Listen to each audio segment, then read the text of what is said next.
1-0 Burnley! Scott Arfield! He's been threatening that recently, and all the Burnley players run to the Darwin end. Burnley win the next ball. Here's Rory now. On the outside, decent. Barnes! He got it! Ashley Barnes with it! What a cross from Rory! And there was Ashley Barnes! And Burnley leading the derby. Knocks it quickly, finds Benson in space at the byline. Can Burnley get a goal here? Back for Brownell, saved by the keeper. Burnley won it to the end. That is magnificent. They deserve that.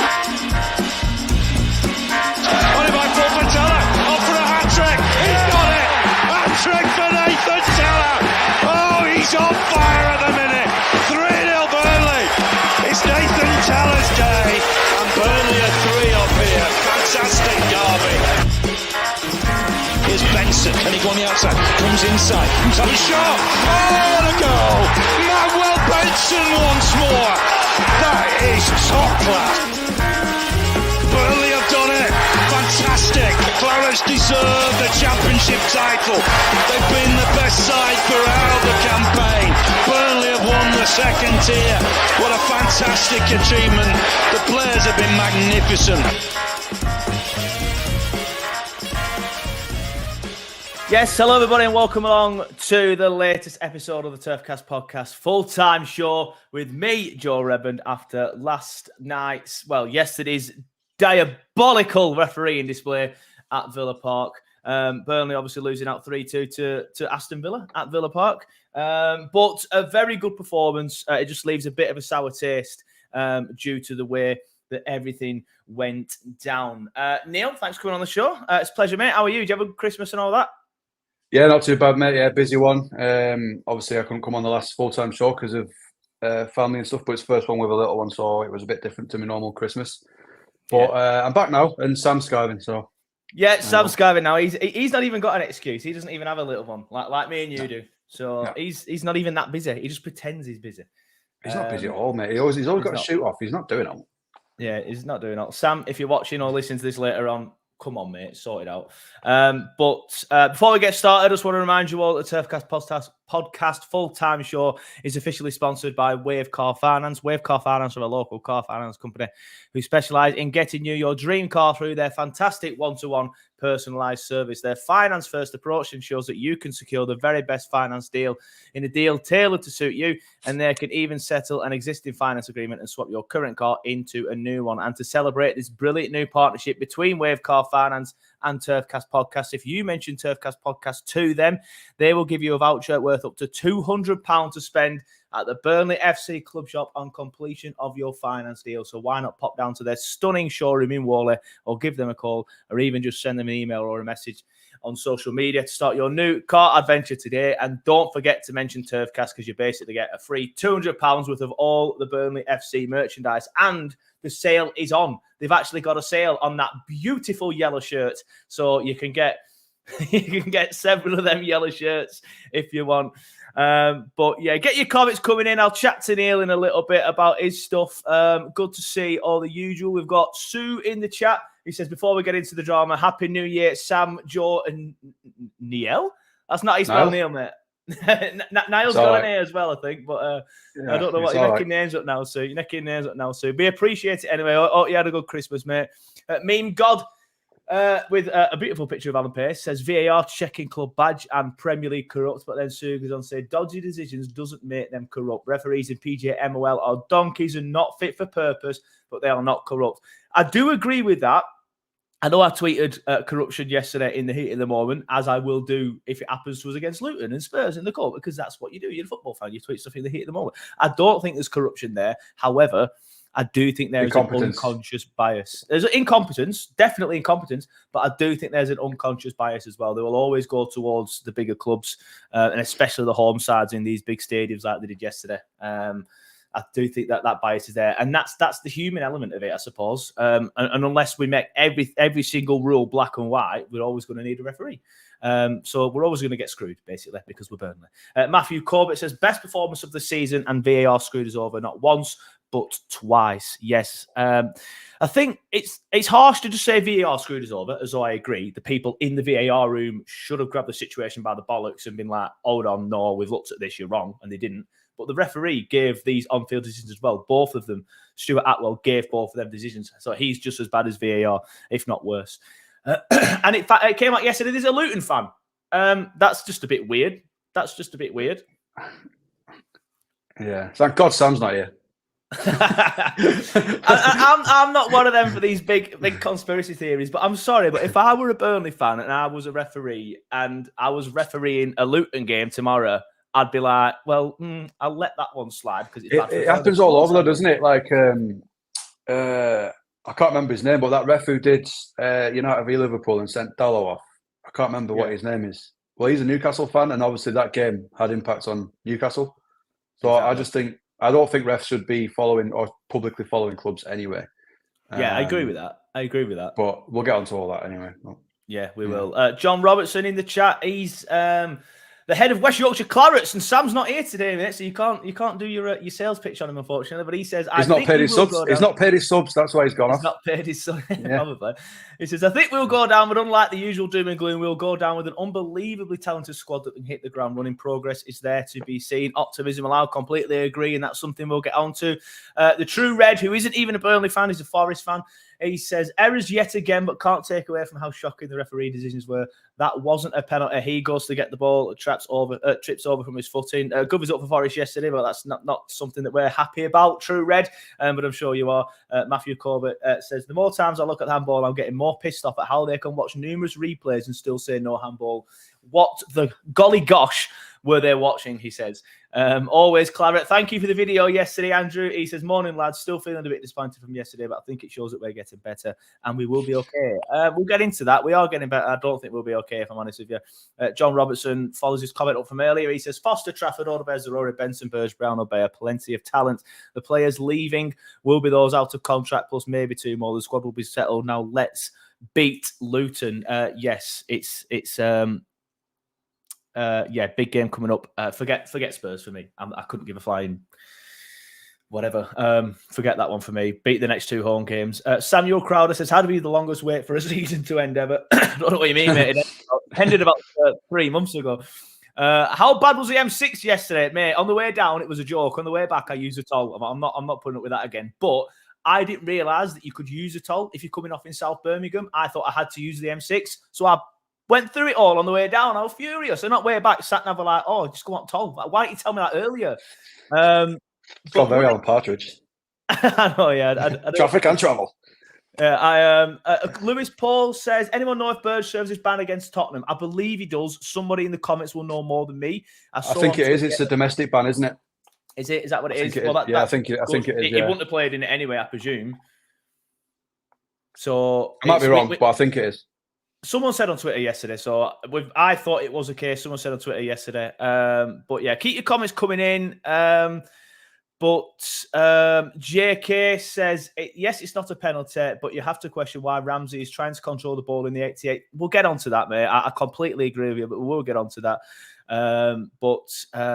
Ramsey's, for me, he's escaped a lot of criticism, and I'm not particularly sure why. Probably because, well, I know why, because Stuart Atwell decided to be incompetent. Although Sui says, I must be in the minority, but I think it's a penalty. Should have just got rid. It's very soft, I know, but he's nicked him in the box, and although very lightly. I have only seen it back on Twitter after watching it at the time, and the angle I saw was horrendous. So I can't really comment whether there was contact or not. But the referee just could not wait. As soon as that contact were made, they do that stupid stance that they do where they're about to give a pen, where it looks like he's about to take a crap. And he's kneeling down, ready, with whistle edging towards his mouth. It's like he could not wait to give it the bell end. I was fuming. I was so annoyed with everything that happened yesterday. But yeah, before I go even more Alan Partridge, Neil, your thoughts on that game yesterday, and we've got all day, mate. So take as long as you want. Yeah, well, this sounds really weird, right? But losing games like that, I can take it. So at the start of the season, I was saying I just want us to go down with a bit of fight, and which we weren't showing at the start. But if we're losing games like that, there's nothing we could have done about that, because it was actually a really good performance, and we've been hard done by, and we've been screwed over by officials. But for once, we're talking about that rather than how crap we were. And that's all I've asked for all season is let's just look like we belong there and just put a bit of a fight in. So the positive from yesterday is that we are doing that now. And we are looking like we've got a bit of fight about us. And I love how passionate Vinny was afterwards. Because previously I've always thought he's come out and been a little bit sort of trying to keep the peace a little bit. But you could tell how annoyed he was yesterday.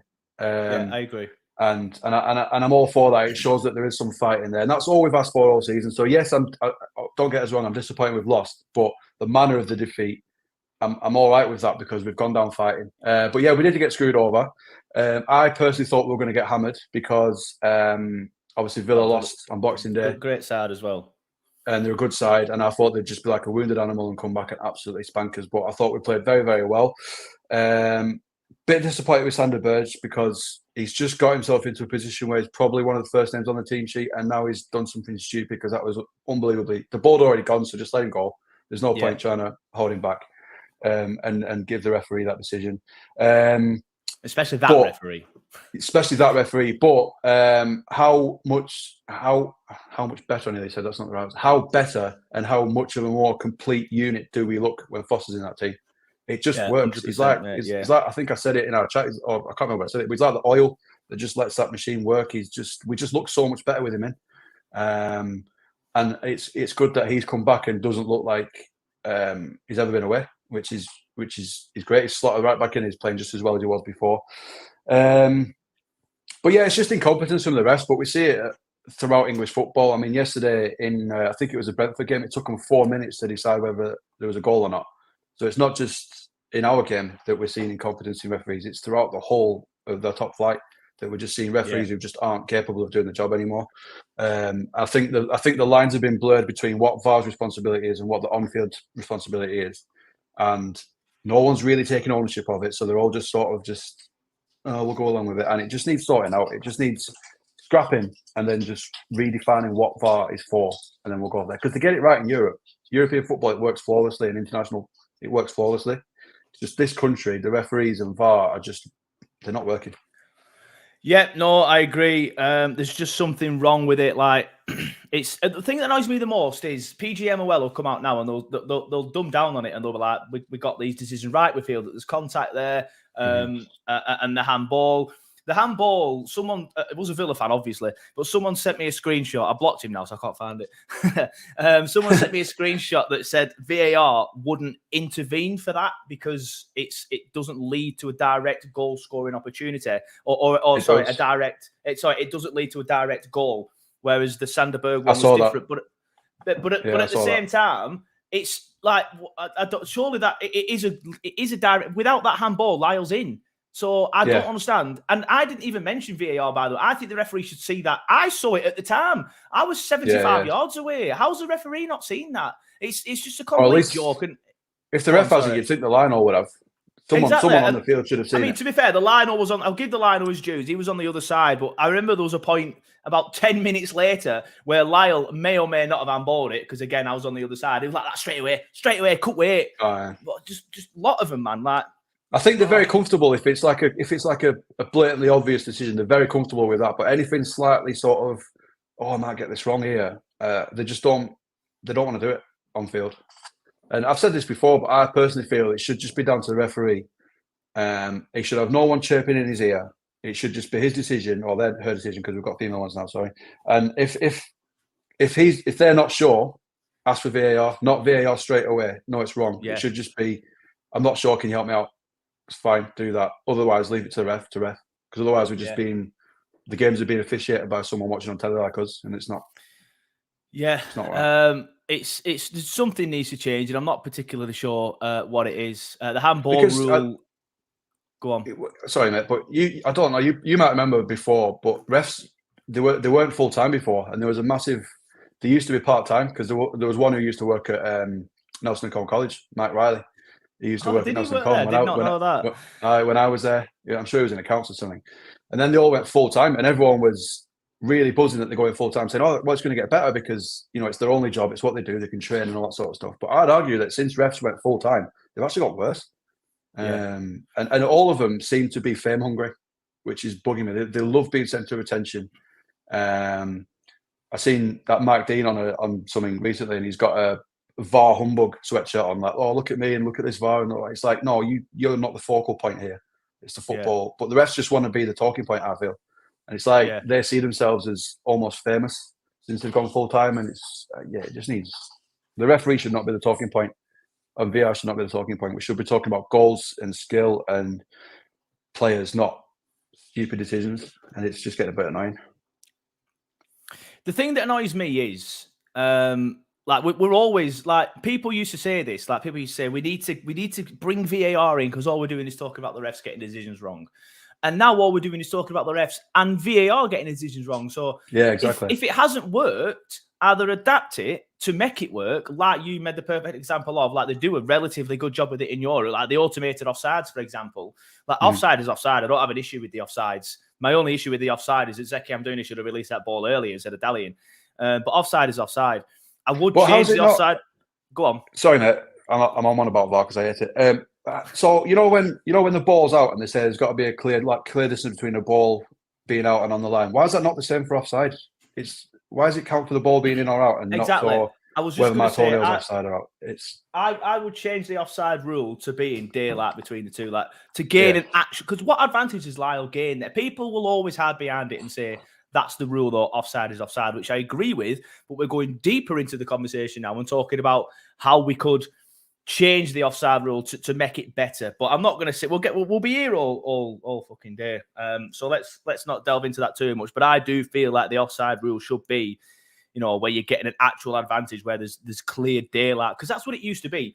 If you were leaning forward a little bit and your shoulder was just a bit off or whatever, you'd be deemed as on because you'd be deemed as level. Whereas now, since VAR's been brought in, you're deemed as off. Like, there's no way that would have been given before VAR. There's just no way. The linesman would have seen that, and even the TV people would have seen back afterwards and gone, he's level there. Yeah, his foot might be slightly, but he's level. That's just what it would have been. But we're bringing inches into it. There's no advantage there whatsoever. If you've got to get a measuring ruler out to decide if someone's offside, it's pointless. It's ridiculous. Yeah. My issue with the offsides is he's got no advantage there, but in the current state of the rules, offside is offside.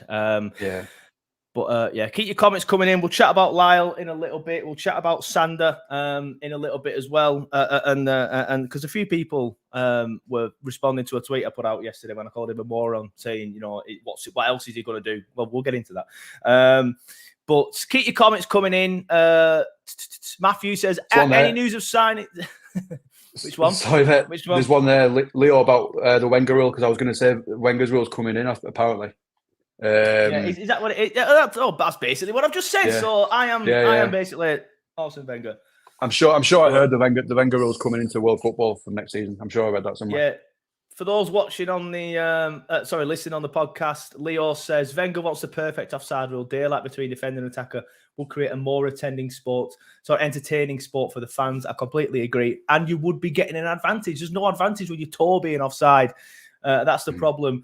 Feel free to check Leo out. He's the best photographer in Burnley, apparently. So he says. But keep your comments coming in. Leo also does say, we played very well against a team who are second in the league. Proud of the effort from the boys. Lots of positives. Win 10 games and we stay up. Well, we've won 3 so far this season. So we'll see about that, mate. But probably. What? How many points are we on now? 11. I'll just quickly get the league table up. Yeah, hang on. I think it's 11 points, isn't it? So Premier League 11 table. points, yeah, 11 points. So we need another 20 will give us 31. Quick maths. So another 25 gives us 36. I think we'll need 30, 31 to stay up. Looking at the table. It's a mammoth task. Yeah, I can't see us doing that now. I can't, but just go down fighting, which is all I've asked for. Go down fighting. Yeah, well, 10 wins, as Leo says, to use his example, will give us 41 points, right? Because that gives us 30 points, so we're on 11, 41 points. That's a hell of a lot, mate. We will not need that many. 6 wins, I reckon, keeps us up. 6 wins should keep us up. Because we've got as well that the number of wins we need is assuming that everyone around us wins their games as well, which they won't. And some of ours are going to come against those teams as well. So if we win them, that's almost like 6 points. So we won't need that.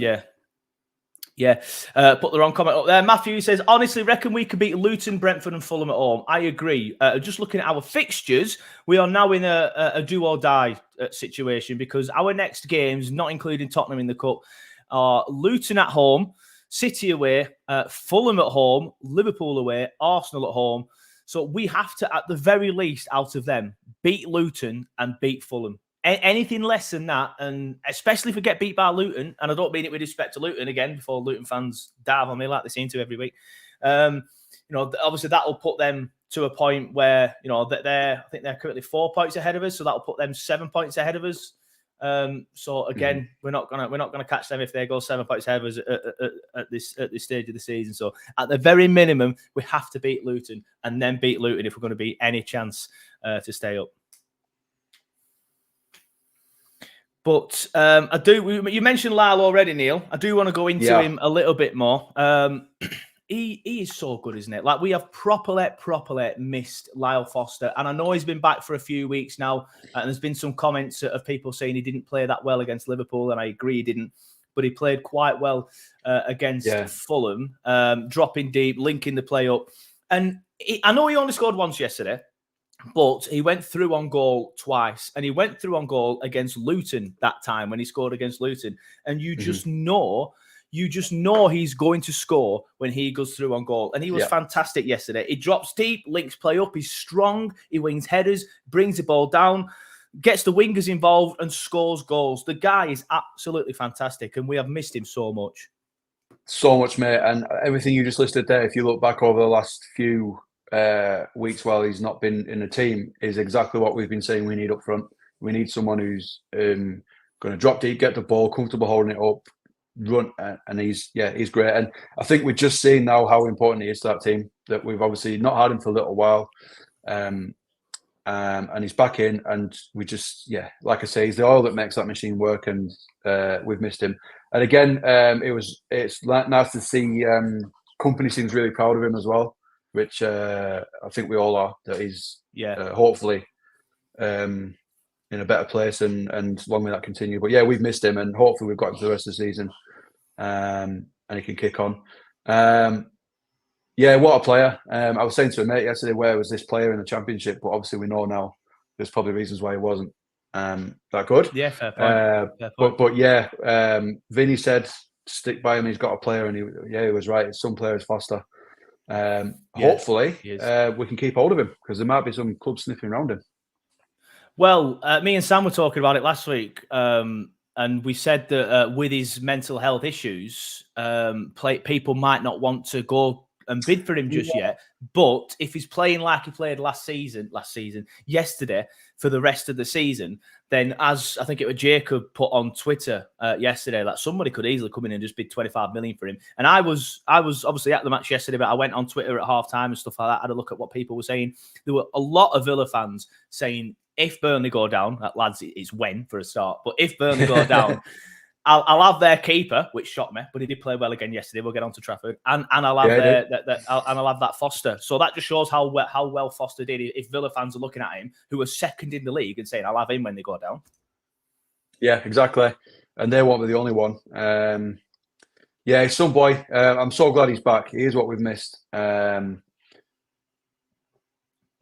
comment. So it's good to see him back, and obviously, you can tell that he's happy to be back. We need him for the rest of the season, because it's not worked without him, has it? It's not worked with Joe up front. We don't know where. No, it's just not. And I think now we're seeing how we all knew Jay was being poor, and I always thought it was quite funny that certain members of his family were tweeting stuff after he scored against West Ham and Sheffield United. But he had been poor in a lot of the games, and in fact, the thing that Lyle's now come back into the side, and he's showing us what we have missed. He's showing us what Jay doesn't bring to the side. As much again as we all love him, I say it every week. Yeah, shortens the gap, brings players in. Jay just doesn't do that. He just doesn't do that anymore. He just doesn't do it anymore. But as always, keep your comments coming in. Sui says, Lyle is class. What a signing for 12 million. He's so rapid and strong. Matthew Corbett says, was so good to see Lyle back. The way he smiled while celebrating, you can tell that meant a lot to him yesterday. Yeah, you really, really could. And Fanates says, Lyle was average last season. Heard yesterday it was his twin brother Kyle who played in the Championship. Well, if my iPhone has anything to go by, it's probably his twin brother Luke. Because every time I type in Lyle, it changes it to Luke. And then I must be the only one because everyone's always like, who's that? Because I'll put that Luke. I don't put Lyle Foster. I meant to put Lyle and it changes it to Luke. I'm like, if you see me tweet the word Luke, just presume I meant Lyle because it's my phone changing it. But I do want to chat about a comment that Harry's made. Now, I am typical Joe. I've not watched it back because I'm a bitter old man, and I haven't seen this incident since. At the time, I shouted for it. I don't know whether or not there was contact. Some of you who didn't go on the game, who'll know more than me, you might have seen 3 or 4 replays. I have quickly skimmed through the highlights while talking to you guys now. So obviously not on any noise or anything, and it's not in there that I saw of while quickly scanning through it. And incidentally, their handball isn't in it either. So yeah, make of that what you will, because I was looking for a screenshot of that, if I'm being honest with you. But at the time, I shouted for it, and there's minimal contact in the one that they get at the end. Minimal. As Sui said earlier, there probably is contact, but it's minimal. Absolutely minimal. And at the time, it looked like there was contact on Foster, but it was minimal. Are they not the same? Well, exactly. I mean, what we're asking for there is fairness and referees who are competent, and we don't have that, do we, unfortunately? If we were a club of Villa's level, we probably would have got it. 100%. If that was Villa, we'd have got it. And as I said on the 60-second review, would Burnley have got that decision at the end? Would they, bollocks? No, they wouldn't. No. Or we might have done if we were like 4-0 down, and it was like just wouldn't have mattered. There is minimal contact, and had Villa not got theirs, you would probably say it would be a soft penalty. But the fact that they got theirs means that we should have had that. But no, I can't find it either, because I was obviously watching on a perfectly fine device, and I can't find it either. So obviously they don't deem it big enough to talk about. Certainly not enough for a week's analysis, anyway. No, I'm sure if it were Man United, it'd be a week's analysis. As you are all aware, Sam isn't here. However, update, we've had a message from Sam in the WhatsApp group. He says, just to let everyone know, Sam says, VAR is gosh darn rubbish. Love yous all, ta-ra. Love yous all, ta-ra. So Sam agrees that VAR is rubbish. However, speaking on the Lyle incident, Sui says he falls over before the defender even touches him, so he's playing for it, so not a pen for me. I mean, I haven't seen it back, so I can't comment, but isn't that what the Villa guy was doing? Just a Villa guy probably waiting for the contact. I'll call him Villa guy because I remember who he was, but contact. He went down with his back arch, which straight away to me looks like you're waiting for it. So, went down like Kim Kardashian. Harry says, all we want is consistency. That's all we want, and we want it now. Yeah, exactly now. Matthew Corbett says, the way he rolls around is shocking. And Harry goes on to say he goes down after contact. Sorry, mate, I can't comment. You lot argue in the comments, if you will. But I didn't get a chance to see it back, unfortunately. I do want to bring something in, because as I've said, I have quickly been doing some production on the show, something I should probably do before the show, but I never do. Like I said, I went to Villa Park yesterday. I drove there and I thought, it's only a 2-hour drive. It won't be that bad. I don't know what it was. I was knackered when I got home. So I went to bed at like 11 after watching Luke Littler. What a guy, by the way. And not then I was knackered. 16, but moving on. He's not. No way. But I was knackered anyway. So I got home, didn't get up while 9, so I've not had a chance to do all this. However, I've done it live, ladies and gentlemen. And the reason why I want to bring it in is because I was very critical of Sander Berg. I tweeted calling him a moron, and I will sit here and I will stand by that comment, because I did have a comment. Lyle Littler. Yeah, Lyle Littler. Sorry. When I'm talking, mate, it's fine. It's just my iOS device. But yeah, where were we? Sander Berg. Yeah, I tweeted on my personal account yesterday because I didn't want to put it on Turfcast. About him being a moron. And I had, I think it's Robbie from No Nay Never coming back at me, sort of like saying, that's a bit harsh, mate. You know, he's, I think, what did he say here now? I can't remember exactly. And I'm not for 1 second trying to throw Robbie under the bus here. I'm just sort of like giving background to the debate so we could all have the debate with each other. I I don't have an issue with the Sander red. He was a moron, and no issues with the offsides. We're unlucky as they're so close, but offside is offside. That penalty at the end, though, is the softest you will see, and the handball was deliberate and a red. Anyway, Robbie then come back at harsh to call Bergeron moron, poor throw to him, and then he takes a poor touch. It's either to allow Louise to run through to make it 3-1 or take the red. And then I said something like, I said something. It's right in front of me. How can you be so sure it will be 3-1? I'd agree. It would be a good chance for Villa. Good chance, but to say 3-1 is, especially with their shooting boots yesterday. It's not to say it will be 3-1. He knows the back four are exposed. If he lets Louise go, so the likelihood that Villa generate a big chance from it. And I agree with that. However, when you're pull him back and take the yellow when you're not already on a yellow, the first yellow may have been soft. I didn't even see it. I didn't even know he was booked, until he got sent off. And I said to the guy next to me, when did he get booked? So that I didn't know he was booked. Nobody knew he was booked. So I don't know when that happened, but apparently it was soft for stopping a free kick or something. So if that is the case, why are you doing that? It's stupid. And for all the praise that we've given Sander, and he's been fantastic this season, apart from the first 5 games, he has been brilliant. That was ridiculous from him yesterday. And it was a poor throw. But what I've done is I've screenshotted, and I'll bring it in now. So you can see there in the bottom of your corner, bottom of your picture, Charlie Taylor throwing the picture. Me and Neil are still here, don't worry. The ball has been thrown. Look at the space that Sander's in. Look at the space that he's in there. He's in so much space. The fact that he's gone on to then lose the ball from that situation. The throw from Charlie wasn't great. I agree with Robbie on that. It's too looped. It should have been a bit more direct, and that would have been better for Sander. And Sander didn't want it. You could tell he didn't want it. They should have thrown it up the line, because Josh Brownhill and Sander were in there being marked by that one guy who you can see that's now running towards... I need one of them laptops that, what's it called? James Lawrence Olcott has, so I can circle stuff. I'll do that for next season. You can see him now running towards Sander. He was the only person marking.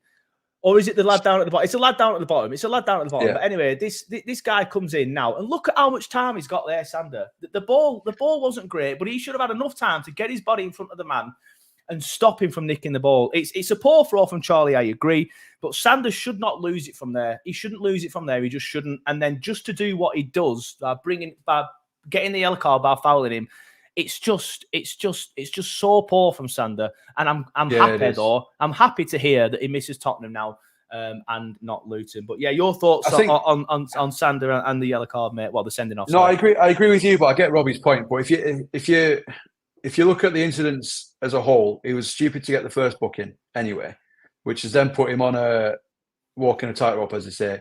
And if you know that you've already been booked and what you're going to do is then going to get you sent off because we were still in the game, 100%.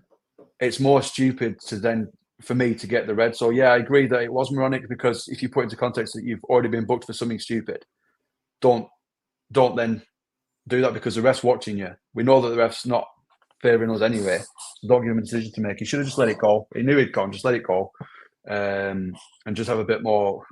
I know we haven't, but just have a bit more faith that your teammates might have dealt with it afterwards. So yeah, I get both sides. It's easy for us to say, okay, it happens very fast to the players down on the pitch, but it was stupid to get the first booking. And he needs to just be aware of what position he's going to put the rest of us under for the rest of the game, because there's still quite a bit of the game to go, wasn't there? I can't remember when it was. Yeah, really, the second half, weren't it? So there's plenty of time. Minutes. Yeah. I mean, fair enough. If that's like 88th minute, fair enough, but not like that early. It was a bit moronic. It's stupid. It's stupid from him. It really, really is, especially when you're already on a bucket. And I agree with you there, Stephen, to be honest. The reason why I brought that screenshot in was to show people blaming Charlie. People were blaming Charlie, saying he shouldn't have thrown it in. Like, the throw should have been better from Charlie. It's just the same as what it was earlier in the season, where you can look at it and say, that person's done something a little bit silly. That person's then done something a little bit. And it just builds into this momentum that the opposition team have, and we just end up doing stupid stuff. John Robertson said, I think Berg was booked for a soft tackle in the play that led to Villa's second goal. Fair enough. Someone at the ground said it was for stopping a free kick. I didn't even realise. That's probably why I was probably fuming that they were celebrating, and then he's probably pulled it back and got booked. But other than that, I thought Sander, was not horrendous, but not great at the same time. Probably one of his quiet games, to be honest. But yeah, I do think it was a little bit silly. And yeah, I'm happy that he misses, as Stephen goes on to say, happy that he misses Tottenham and not Luton. But yeah, I do want to go back to Lyle, actually, because obviously we've been talking about how good he is and stuff. Obviously, AFCON starts soon. It's January, isn't it? Yeah. So I think I it's know straight after FA Cup, I think. Is it? Oh, no. Well, that's Well, I think they leave, don't they? They leave and they train for like 2 weeks before. So they have like a training camp first and then the games come in. right. Let's have a look. The first game, according to this, is the 13th of January. So, yeah, that's about right. The first game is the 13th of January, according to this. Yeah. So, a lot of teams around us, even Luton, are losing players to AFCON. Now, we are playing Luton around that time as well. So, I mean, it's a shame Ross Barkley's not African because he's probably the only player that I look at and I think I would have. But, yeah, that's a shame. But, yeah, Lyle staying while AFCON is on, which is now all confirmed. Vincent Kompany had said it a couple of weeks ago, but South African manager has come out and also agreed with that. So, they won't be taking him. That's only going to be good for us, isn't it? We're going to get stronger as a lot of teams around us get weaker. Yes, we are, and Foster can have a run of games. He hasn't, barring injury. There's no reason why he won't play every week. And we might get even more stronger because the window's open tomorrow. So let's see what happens. We might have 3-4 loan signings in. I can't see us signing anyone permanent, personally.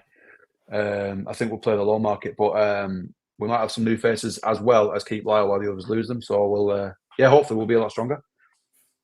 Harry says that goes 10 wins in a row incoming.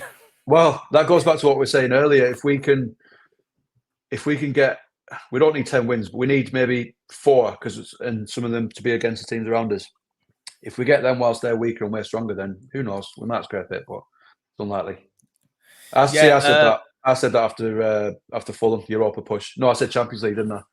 Yeah, I'm happy to settle for Europa. Tell you what, mate, I'm gonna be controversial here and say I'll settle for Conference League right now. Well, yeah, that's fine. I still think it's on. But no, that's a part. I want to talk about Trafford in a second, but Sui does say it's the Asia Cup 2 at the same time. That's a point. Forest lose 6 or 7. You know what? It's a shame. I don't know there's a Forest fan in the chat, but it is a shame that Forest have just won 2 games in a row, isn't it? It really, really is. But this is what I mean. Like every time I look at a team and think they're in trouble. If we put a run together, we can catch them. They turn into Real Madrid. Bournemouth did it. Forest have done it. Palace won yesterday. That's their catalyst. Don't just you watch. They win 3 or 4 games in a row now and probably finish 9th. And then Brentford are next. And then that's it. You know, the gap at the minute.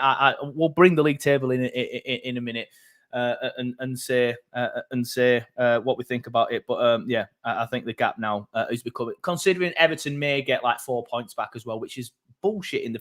Just make a decision and stick to it. Take 10 off and back it, or don't take any off them, or take 6 off them. That now we don't know where we stand with that. Stephen Berry, good point. Arvin Toney back soon for Brentford. However, they won't keep him. I don't think he's going to play for him. I don't think he's going to play for him. Yeah. There's a lot of clubs. There's a lot of big clubs want strikers. Man United, Arsenal are looking at him. I think he'll go somewhere like that. Yeah, I tell you what, just sticking with Lyle, because I've had a comment here from a name I'm not even going to try and pronounce. He says, or she, why did Foster dive there? Could have taken that with his weaker foot rather than trying to win a pen. This is what I said at the time to the guy next to me, because I was like, surely that's a pen. And he said, I don't know. I can't really tell from here. And I said, but why would he have gone down after his cut inside there? There's one-on-one. Why would he go down? Just smack it. Just smack it. Yeah, it's just one of those decisions they make on the pitch, isn't it? Whereas we talk about Berger's decision to do that. That was just Lyle getting it wrong. They do it, don't they? Heat at the moment. Yeah, fair enough. When he looks back at it, he'll probably realise that at the time he probably didn't think the shot was on. Because it happens very fast, doesn't it? Yeah, fair enough. Let's move on then to Trafford, because now there was a spell in the second half, admittedly after we went down to 10 men, where a lot of Villa fans took great pleasure in reminding me yesterday that that Villa were very on top, and they were at that point, and they just didn't have the shooting boots on. They hit so much over the bar. And someone came at me saying, well, I'd like three XG higher than Burnley or something. But despite all that, Trafford made a lot of good saves as well again, didn't it? And it's now, 4 games in a row where we sat here talking about how good he is. But then you sometimes still put a tweet out or a Facebook post out praising him, and you'll still get some comments saying, he can't command his box, bloody useless. But it's like He 4 can't. games in a row now where he's absolutely been fantastic. And it's time that we started giving him some credit for the type of goalkeeper that he is, I think. Yeah. Yeah. And I think we always have to say this. When we were on his back seems a bit harsh, but when we were saying he wasn't ready, I stand by that. He wasn't ready at the start of the season. He looked lost. He looked like a deer in Yeah, no, I headlights. agree. Completely agree. But I would say he is now. You keep him in now. As yes, his game's not there. He's what is he? 20 years old. 21, 21. He's not going to be. We get the this wrong complete every goalkeeper. week. I know he's not going to be the complete goalkeeper. So 21. yes, his distribution's not there. He hasn't got command of his area, but his shot stopping and his confidence at being a goalkeeper, which is a fundamental part of goalkeepers, keep it out of the net. His shot stopping is getting better, and he's looking more like he feels he belongs in that goal. If that makes sense. At the start of the season, I think he just looked lost and overwhelmed. Whereas now, I think he's starting to think, yeah, I'm the goalkeeper here, and it is. And the distribution and stuff, Vinny can work with that. I'm sure that they would have bought him knowing that he hasn't got it, but seeing that he's got the potential to pick that up or to develop it, as opposed to just going out and buying a keeper who's already got it. So yeah, he's been phenomenal the last 4 games, and it's good to see. We've always known there's a keeper there. There were just elements of the game that at the time of the season the team didn't need. But yeah, it's to keep him in now. Keep him in. There's no reason for him to go now. Yeah. And that's the president of the Muric fan club saying that, everybody. Yeah, I was just going to say, so I think we probably have to, 2024 will mark the end of that, I think. Yeah. I'm not going to start a Trafford one.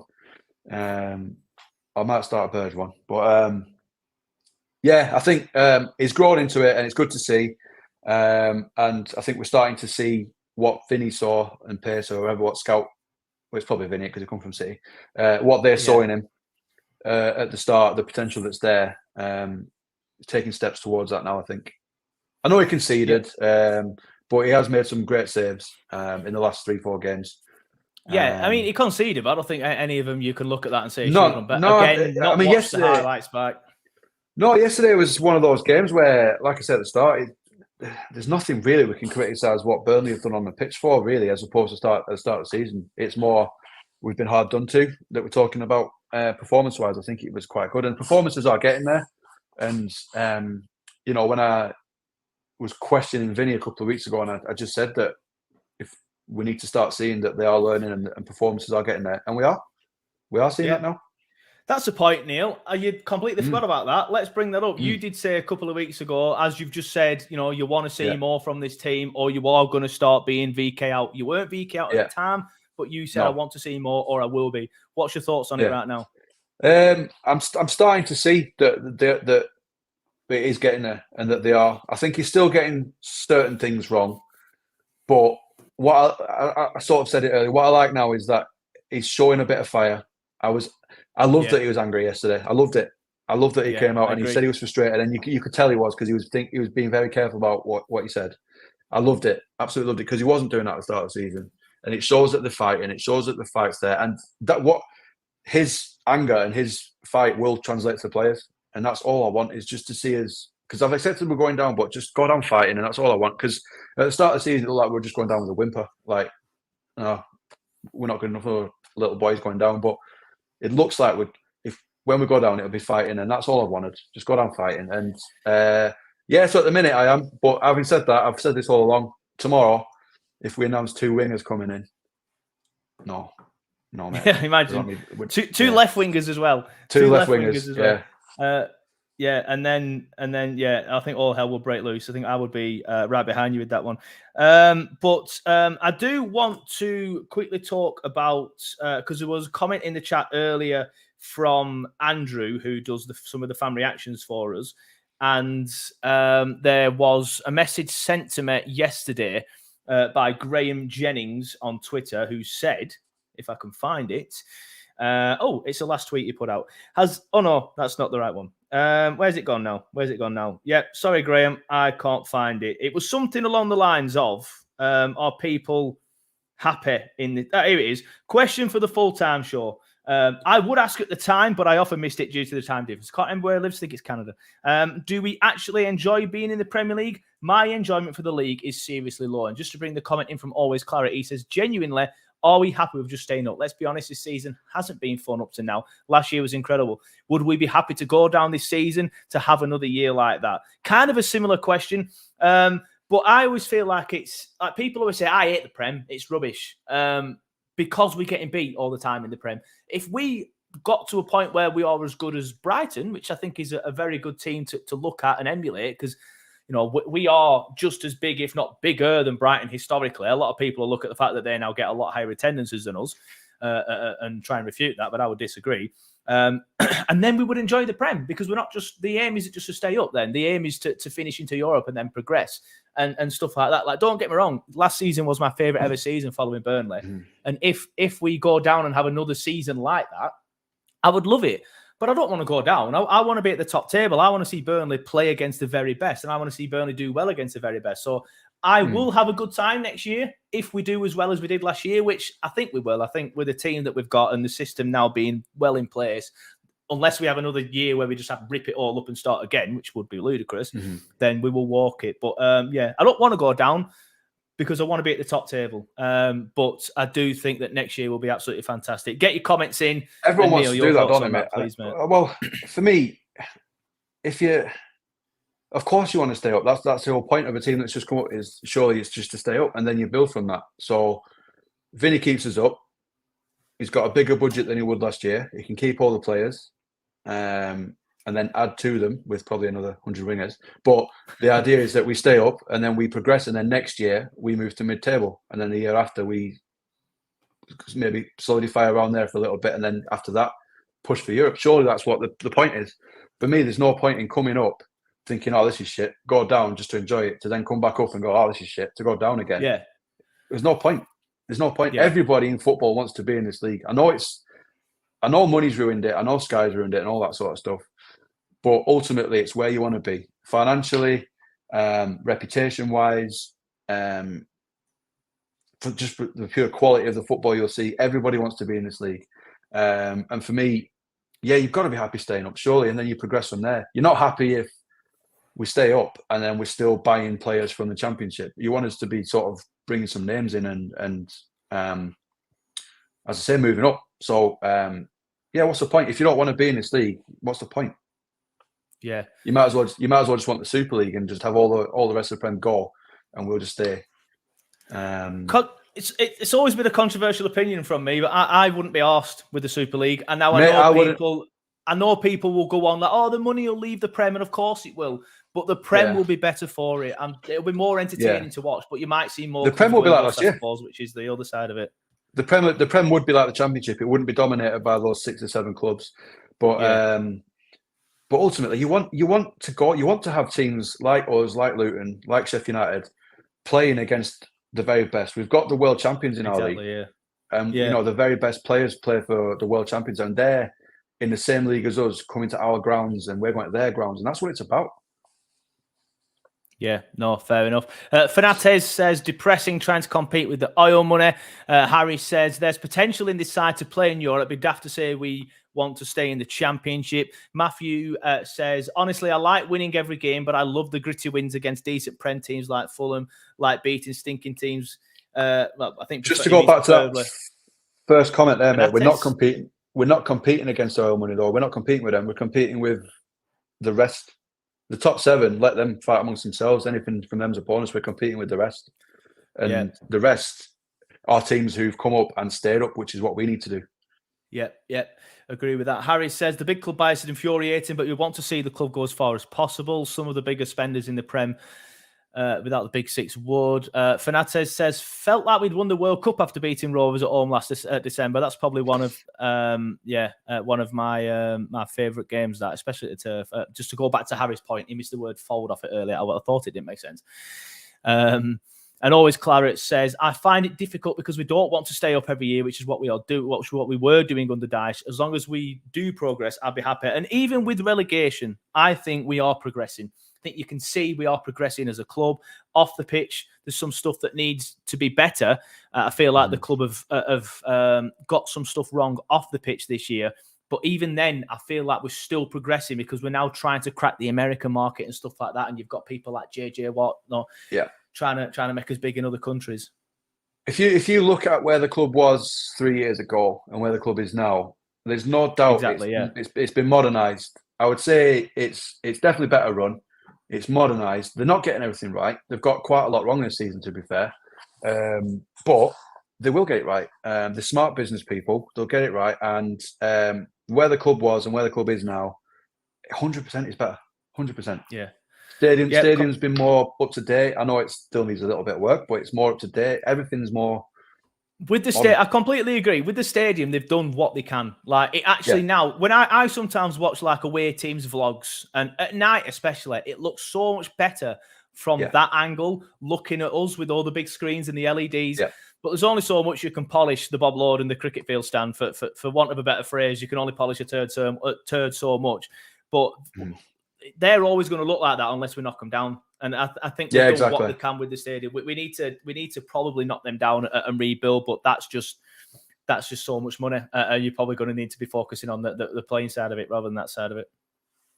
Yeah, and Brighton there, that comment, Brighton's a perfect example. I think every club in the Prem looks at the Brighton model. Yeah. I think even some of the bigger clubs look at the Brighton model. It's seamless. They've got a structure in place. They've got a style of play that they want to identify with. They get managers who like that style of play, can come in and do it, and they buy players for that system rather than buying players for the sake of it. So that model that Brighton do, I think every club in the Premier League is trying to do that in some way. Definitely. Yeah, and this is what I mean. Like we are doing that. We're bringing players in, young players who we can sell on for big money. Who, if we don't sell them on because we're staying in the Prem, we can keep them and they will get better and better and better. You know, the likes of Corley Orshaw, Audebert, Trafford, they're all going to be class. Some of them are class now, and they're like 14 practically. So they're all going to be really, really good. So I do feel like we are doing the right thing. And even with relegation, I know your typical people, the Facebook dads and the same people on Twitter that whinge every single week will complain. I say that like we're not Facebook dads, but you know what I mean. But the same people that complain every single week, when we get relegated, they're like, "Here we go, Alan Pace out of my club," because they can't look at the bigger picture. They just can't. And we are progressing, even with relegation, which I do feel is imminent, and we'll get onto that in just a second. I feel progression is definitely being made. Yeah, 100%. It really is on and off the pitch, and I do think that everybody who's bought into it is here for long term. I don't think there's anybody. I don't think JJ is going to clear off. I don't think Alan Pace is going to clear off. I don't think Vinny will of his own choice. I think everybody's in it for the long term. Everybody's bought in. And I think the players are as well. I don't think they've been missold anything. I think the players know exactly what's happening there. Everybody at that club is all running the same direction, or whatever phrase I'm looking for. Yeah, I agree. This comment always makes me laugh, and it's not a dig at you, Sue. But this is what every time I try and talk about off the pitch, I'm talking a bit broader than the food at half time. But every time I say off the pitch we're doing well, everyone's like, "Yeah, but the food's always sold out." I get it. Yeah, I know. Russell Ball needs to do better with the food if it is Russell Ball's job, but I presume it is because he's the fan experience guy. He says need to sort out the half time food out though. I don't know how they can run out of pies or not have staff on every checkout. Some people buy 3 or 4, mate. Some people are just fat bastards, mate. It must just some be people that. buy 3 or 4. Yeah. I agree. There's been a lot of comments about the championship next season, which how well we would do. But before we discuss that, which I do want to discuss, we are pushing for time now. Me and Neil might not look like it, but we do have lives, unfortunately for you guys. So I will bring in the Premier League table now, and we'll be looking at our thoughts on it. So we are currently. Is that any good for you guys? Can you see it well? I will make it a little bit bigger for you because I know a lot of you like to watch us. I know a lot of you like to watch on the big TV.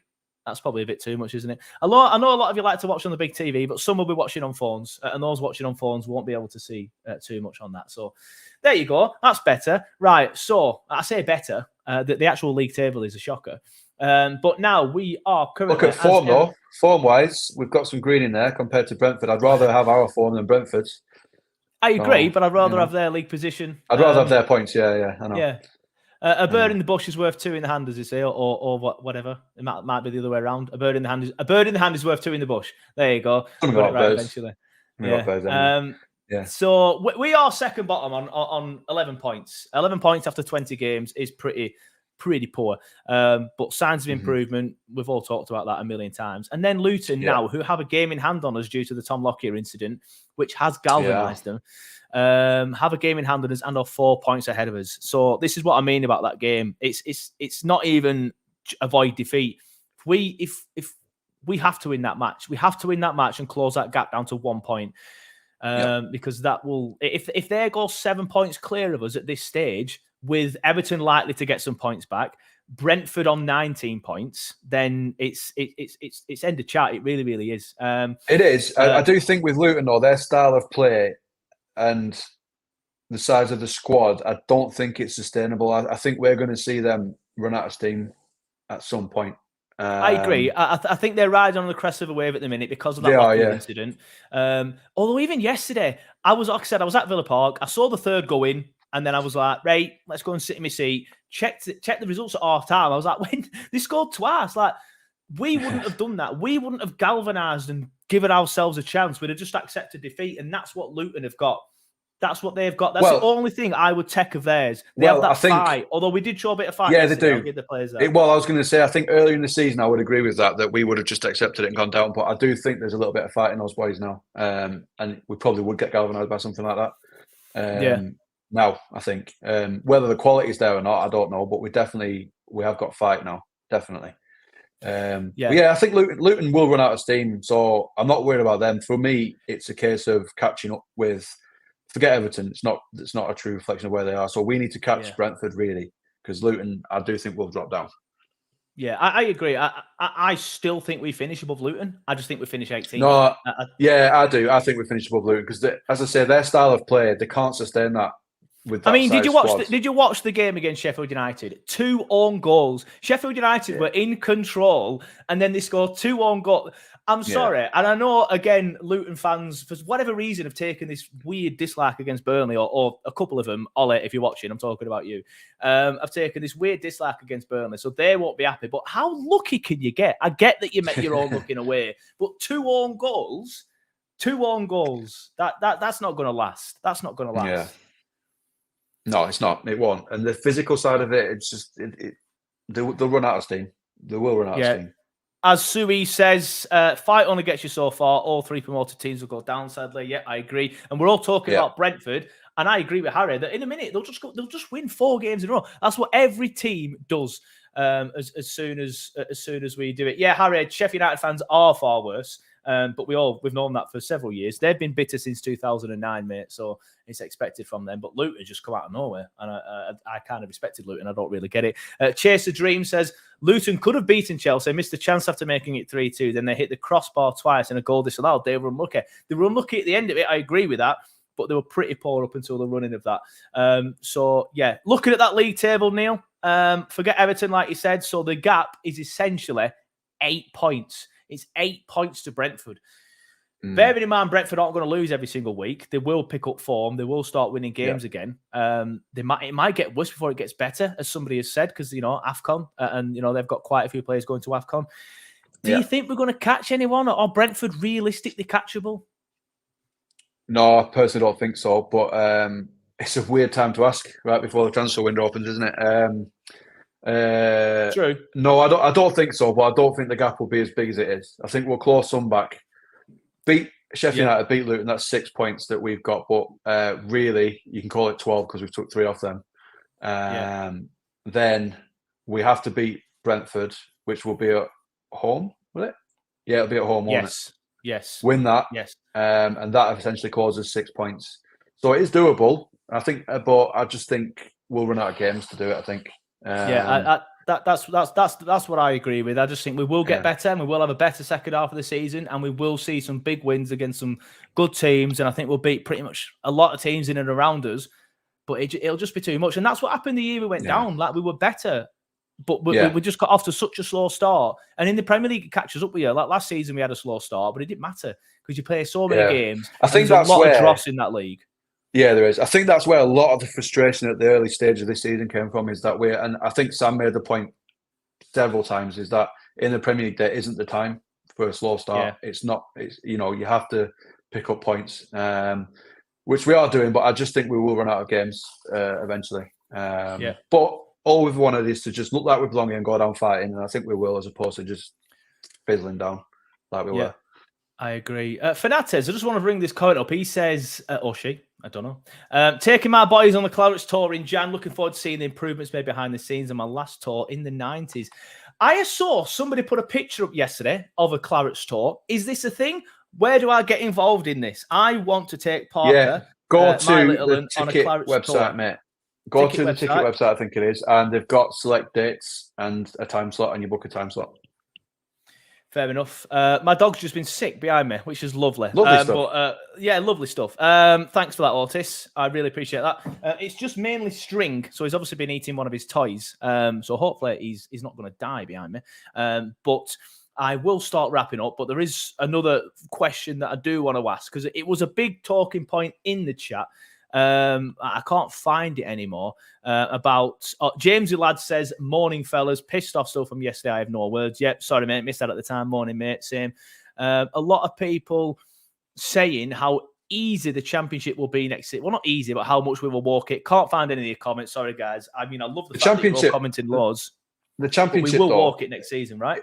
We will. If you look at what's happening this season, it's just the Prem on a smaller scale. It's the bigger teams who come down who walk it every year. Yeah.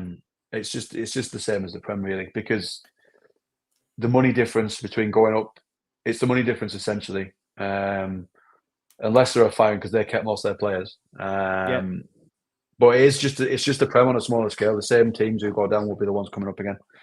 Yep, and that will be us. I do think we will walk it. However, I do think we will lose some players. I think Trezor leaves, and I think Amdouni leaves. I think them two are pretty much guaranteed to leave. Brownhill could be leaving as well. Not necessarily because of the relegation. Like, he's out of contract. Like, somebody, I think as of, what day is it today? It's the 31st. As of tomorrow, he can talk to other clubs, I think. Is that the rule?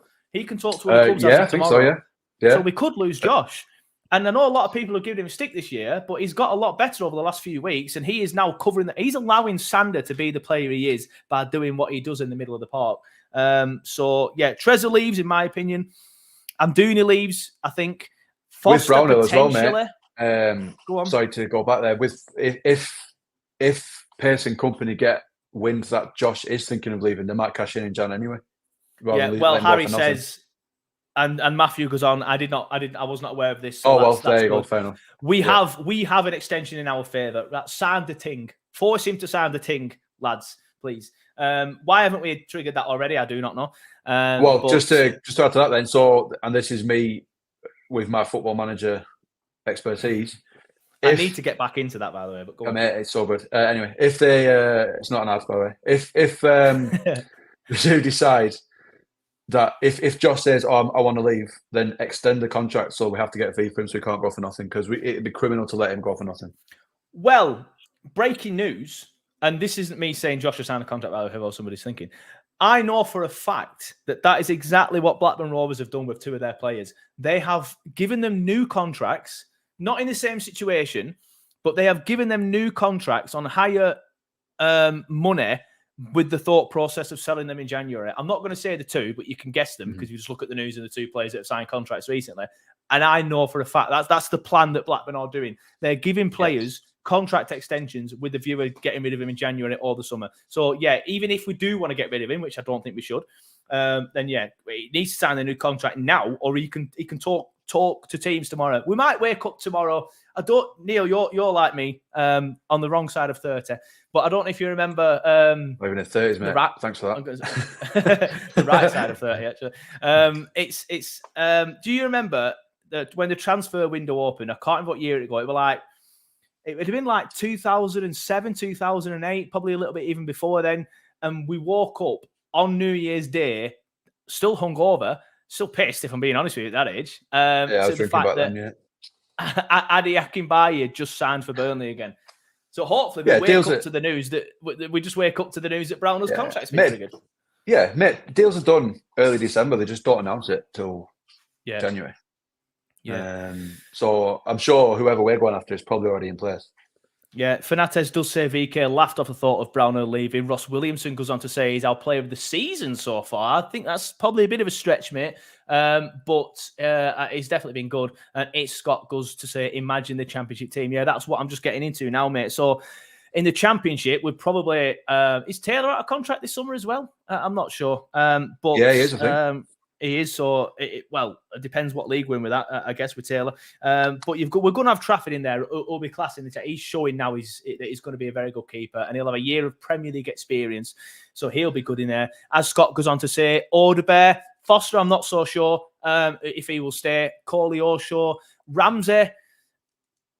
I'm not a massive fan of him at the minute. Every time he comes on, he seems to mess up. But with a bit more time and a year of experience, he will get better. Josh Brownhill and Sander Burke, that midfield in the Championship will literally just dominate. Do you remember that game against Preston where we were camped in our half, in their half? It'll just be like that because them two will just be like, nope, nobody getting past them. But yeah, that will be that. We will have such a good team in the Championship next season. My only worry of the Championship is at the minute in the Championship, there are 4 good teams. You've got Leicester, Ipswich, Leeds, and Southampton.